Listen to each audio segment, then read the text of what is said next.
This is Bogor, a city of 1 million that just got rid of its bus network, Transpakuan, for evaluation purposes at the start of 2025, supposedly for 25 days. Now it's February, and as of making this video, there is still no service. Supposedly, the city can't get enough funds to run the thing.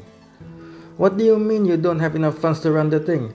Bogor's annual budget for 2025 is 2.9 trillion rupiah, while Transpakuan requires an annual budget of 56 billion. That's 2% of the city budget, and if you think that's a lot, skip to this part of the video. Listen, if you're really struggling to find the funds for transit, just plaster the inside and outside of the buses with ads. I'd rather have an ugly billboard on wheels that provides safe and comfortable transport than to either A. Sweat myself up in an unair-conditioned and sometimes rusty angkot, or B. Ride a motorcycle, get rear-ended by a poorly maintained truck with cooked brakes, since apparently that's a trend right now, and end up doing a face reveal in live leak. This is Denpasar, the largest city in Bali with a population of around 700,000. However, considering that Transmetro Dewata also serves neighboring areas such as Kuta, effectively, TMD serves an area of around 900,000-ish. TMD is also dead. Stone dead. Why did TMD kick the bucket? Because previously the system was subsidized by the central government. They wanted to hand it to the local government as it's part of the agreement, but it turns out, and I quote this guy, the local government is unserious and stingy. This is concerning because TMD is a decently sized system with 6 lines, 105 buses, and around 300 employees. Yes, ridership numbers aren't the best, with a load factor of 30% in 2024. But the solution is more and better transit.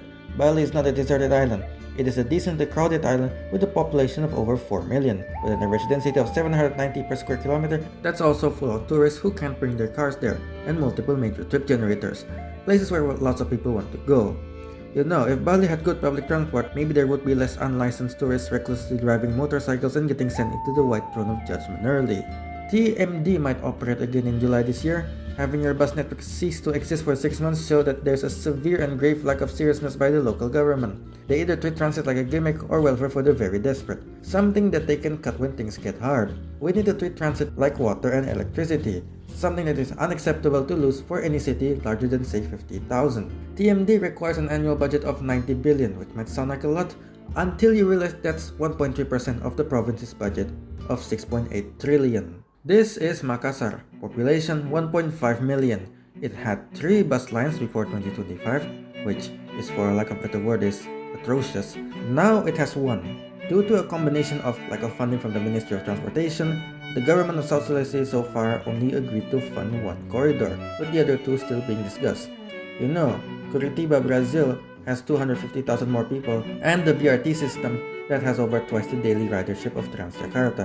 Also, Makassar has an annual budget of 5.7 trillion rupiah, which is almost as much as Semarang.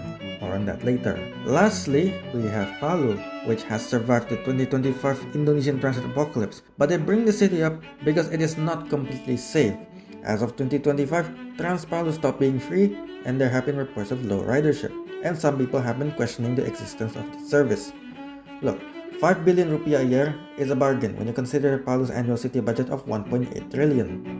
That's 0.2% of the city budget, by the way. Alright, there's also another source that says 1.8 billion a month. If you do the math, that's 21.6 billion a year, or a whopping 1.2% of the city budget. You know, Jakarta's budget for 2025 is 91.34 trillion. Transjakarta, at least last year, since I can't find this year's figures, uses 3.7 trillion in subsidies, which is about 4% of the city budget.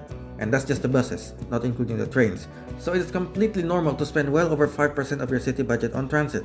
And you might say, don't compare us with Jakarta. Alright, I'll compare you with Semarang.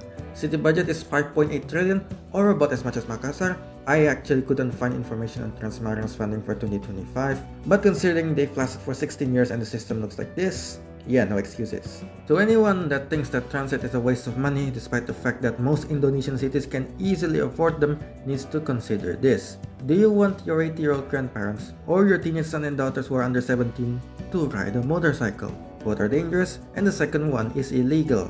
Yes, there's online motorcycle taxis, which removes the legal issues, but it still carries the same inherent risks of motorcycling, plus it's a bit expensive. I mean, if you want to ride, go right ahead, but shouldn't there be safer alternatives? Isn't spending like 2% of the city budget worth giving people an alternative mode of transport that's cheap, comfortable, and reduces the chances of them appearing lively? Buses won't take away your vehicle, but it might get rid of the one in front of you. Bogor, Bali, Makassar, Gading Serpong, I'm waiting.